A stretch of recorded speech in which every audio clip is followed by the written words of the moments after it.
ये हमने आपको बताया सुप्रीम कोर्ट में कितने अहम मामलों पर आज सुनवाई हुई। और अब आज की एक और बड़ी खबर, 69,000 शिक्षा भर्ती से जुड़ी हुई ये बड़ी खबर है।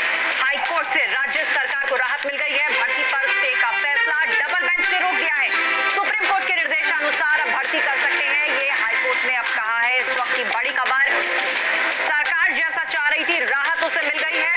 भर्ती पर जो स्टे लगाया गया था डबल बेंच ने उसे रोक दिया है। 69,000 शिक्षा भर्ती पर ये बड़ी खबर इस वक्त आ रही है। फैसला रिजर्व रख लिया गया था, इंतजार किया जा रहा था कि 12 बजे के आसपास ये फैसला पढ़कर सुनाएगी कोर्ट। और अब डबल बेंच ने राहत दे दी है सरकार को और कहा है कि सुप्रीम कोर्ट के निर्देशानुसार अब आप इस प्रक्रिया को चालू रख सकते हैं।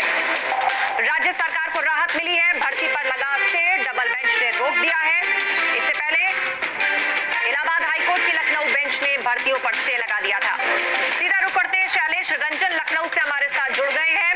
शैलेश, सरकार को राहत मिली है, जैसा सरकार चाह रही थी भर्ती पर से स्टे हट गया है, लेकिन कहा है हाईकोर्ट की लखनऊ बेंच ने, यानी डबल बेंच, जिसने फैसला दिया है कि सुप्रीम कोर्ट के दिशा निर्देशानुसार आप प्रक्रिया को चालू रख सकते हैं। क्या मायने हैं इसके?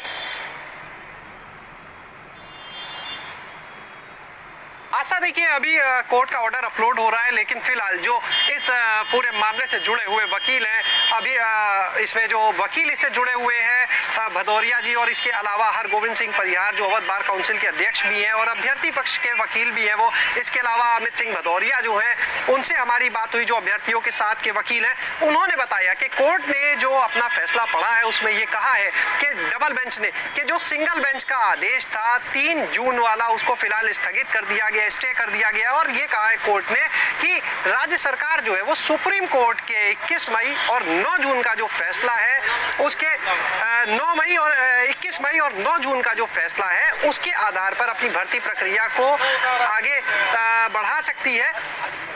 और इसके साथ में कोर्ट ने यह भी कहा है कि जो अगर हम बात करते हैं 9 जून के फैसले को लेकर जो सुप्रीम कोर्ट का आया था, तो उसमें सुप्रीम कोर्ट ने यह कहा था कि 69,000 शिक्षक भर्ती में शिक्षा मित्रों के लिए 37,339 पदों को रोक लिया जाए और उसके बाद बाकी पदों पर चाहे तो ये भर्ती कर सकते हैं।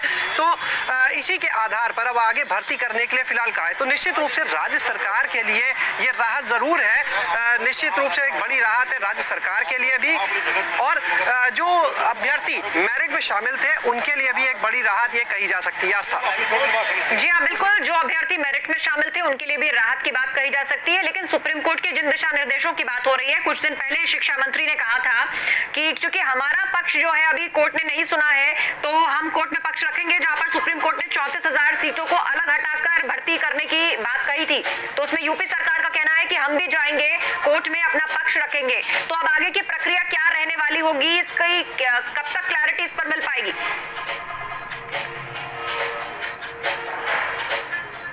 आशा, देखिए फिलहाल जो अभी फैसला आया है उसमें यही कहा गया है कि कोर्ट जो राज्य सरकार है वो अपनी भर्ती प्रक्रिया को आगे चला सकती है, और भर्ती प्रक्रिया जो है उसमें काउंसलिंग पर रोक लगी थी। लेकिन अब देखना ये होगा, क्योंकि अभी अड़चनें बहुत सारी बाकी हैं, क्योंकि अब नए सिरे से उनको एक लिस्ट भी निकालनी पड़ेगी जब भी सरकार अपनी भर्ती प्रक्रिया करेगी, क्योंकि जो पहले की लिस्ट बनी थी वो बनी थी 67,867 अभ्यर्थियों की, जो चयनित अभ्यर्थी थे। लेकिन अब जो लिस्ट बनेगी उसमें से जितने पदों पर सुप्रीम कोर्ट ने रोक लगाई है 37,000 से अधिक के, उन पदों पर फिलहाल रोक को ध्यान में रखते हुए आगे भर्ती की जाएगी।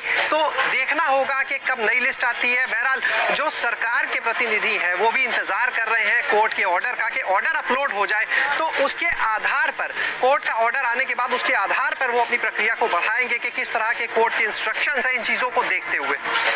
जी हाँ, बिल्कुल, किस तरह के इंस्ट्रक्शंस हैं उसको देखते हुए अब भर्ती प्रक्रिया जो है वो आगे शुरू कर पाएगी सरकार, जैसा चाह भी रही थी। और जैसा आपने बताया शैलेश की, ये उन लोगों के लिए, उन अभ्यर्थियों के लिए भी राहत भरी खबर हो सकती है जो मेरिट पर चुनकर आए हैं। पर यहाँ मामला केवल हाईकोर्ट की सुनवाई से सुलझ जाए, ऐसा क्या आपको लगता है, दिखाई देता है? क्योंकि इसमें नकल से जुड़ी बात सामने आ रही है, इसमें पेपर लीक से जुड़ी बात सामने आ रही है, तो ये बहुत सारी पेचीदगियां उस भर्ती में है। तो क्या भविष्य फिलहाल दिखाई दे रहा है आपको कि क्या जल्दी में ये मामला अंजाम तक पहुंचेगा? लगाइए राजू, जल्दी फ्रेम।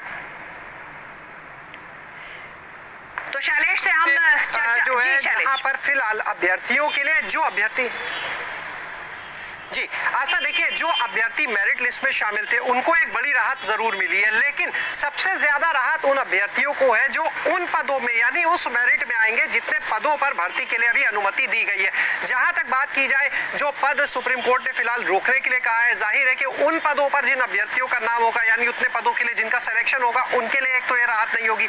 दूसरी चीज ये देखना होगा कि राज्य सरकार जो है वो कोर्ट का आदेश आने के बाद अपनी भर्ती प्रक्रिया को किस तरह से आगे ले जाती है, क्योंकि अब इस भर्ती प्रक्रिया में सिर्फ ये एक ऑर्डर नहीं है, सुप्रीम कोर्ट का एक ऑर्डर है, उसको लेकर भी राज्य सरकार जो है सुप्रीम कोर्ट में अपनी अपील कर रही है। उनका ये कहना अभी हाल ही में जब बेसिक शिक्षा मंत्री और सरकार के प्रतिनिधि सामने आए, उन्होंने कहा था सुप्रीम कोर्ट ने जो अपना 9 जून का फैसला दिया था उसमें सरकार के जो विभाग का पक्ष है उसको नहीं सुना गया था। तो ये लोग उस फैसले को लेकर भी आगे जा रहे हैं कि ये चाहते हैं कि सुप्रीम कोर्ट जो है वो सरकार का पक्ष सुने, और जिन पदों पर 37,000 से ज्यादा पदों पर रोक लगी है, सरकार का प्रयास है कि वो रोक भी हट जाए। तो अब देखना होगा उसमें कितनी राहत मिलती है, एक ये।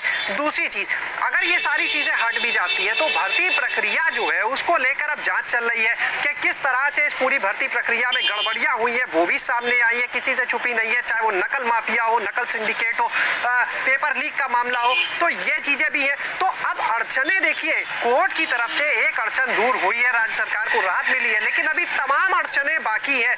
ऐसे में अगर सरकार ये फैसला लेती है हम भर्ती प्रक्रिया को आगे ले जाएंगे, तो भी विरोध हो सकता है उसका कि जिस भर्ती परीक्षा की शुचिता पर ही सवाल उठ चुके हैं, जिस भर्ती परीक्षा को लेकर ये सवाल उठे कि पेपर लीक हुआ है। ऐसे में अब ये सब कुछ निर्भर करेगा कि सरकार क्या फैसला लेती है। बहरहाल सरकार जो है वो भी पूरे ऑर्डर के अपलोड करने का इंतजार कर रही है। अपलोड होगा, उसके बाद जो उनकी लीगल टीम है उससे डिस्कशन होगा, इसके बाद उच्च स्तर पर शासन में इसको लेकर वार्ता होगी, जो न्याय विभाग है वो बताएगा, तो देखना होगा। लेकिन ये फैसला जो है राहत भरा कहा जा सकता है, लेकिन अड़चने खत्म हो गई ये नहीं कहा जा सकता आस्था अभी।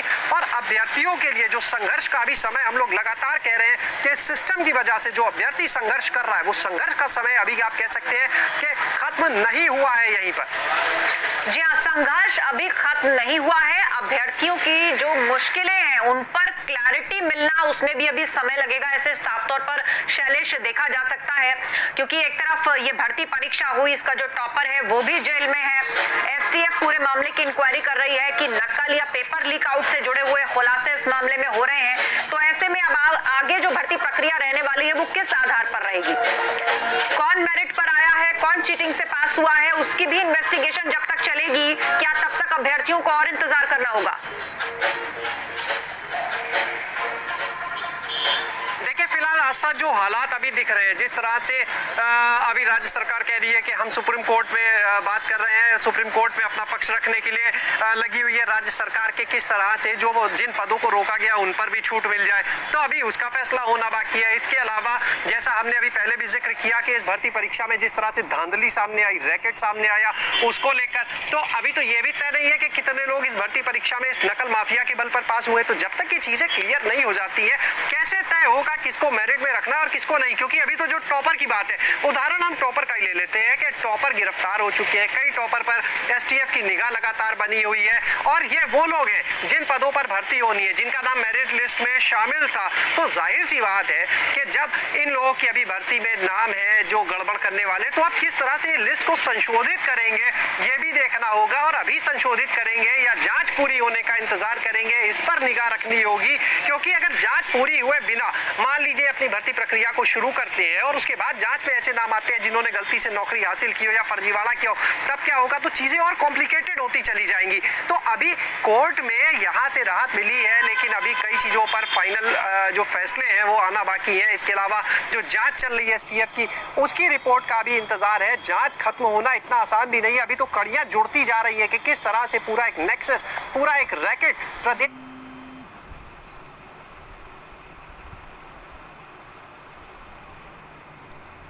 भर में फैला हुआ था इस भर्ती को लेकर। हाँ, राज्य सरकार जो हम बार बार कह रहे हैं, ये राहत जरूर है कि डबल बेंच ने सिंगल बेंच के फैसले को स्टे किया है जो 3 जून का था, और अपनी तरफ से कह दिया है कि आप सुप्रीम कोर्ट के जो 21 मई का फैसला है, जो 9 जून का फैसला, उसके जो निर्देश मिले हैं उसके आधार पर आप अपनी प्रक्रिया करें। लेकिन इस अनुमति के बाद भी प्रक्रिया कैसे करेंगे, अब ये राज्य सरकार के लिए एक बड़ी चिंता का विषय होगा, क्योंकि इतने विवादों के बीच में, जांच के बीच में आखिर कैसे मेरिट लिस्ट तैयार होगी, कैसे तय किया जाएगा कौन सा अभ्यर्थी फर्जीवाड़े से पास हुआ है, कौन सा अभ्यर्थी मेहनत से पास हुआ है, ये अब कैसे डिसाइड होगा, ये बड़ा सवाल है। और लेकिन जो पेचीदगियां हैं वो भी बढ़ती जा रही हैं। बेशक यहाँ हाईकोर्ट की डबल बेंच ने स्टे हटा दिया हो और कहा हो कि आप जारी रख सकते हैं, पर और भी बहुत सारे मामले हैं जिनकी इन्वेस्टिगेशन में वक्त लगेगा और क्या वो कोर्ट तक नहीं पहुंचेंगे। कुल मिलाकर अभी जल्दी में ये मामला सिमटता दिखाई नहीं दे रहा। शुक्रिया शैलेश अहम जानकारी के लिए।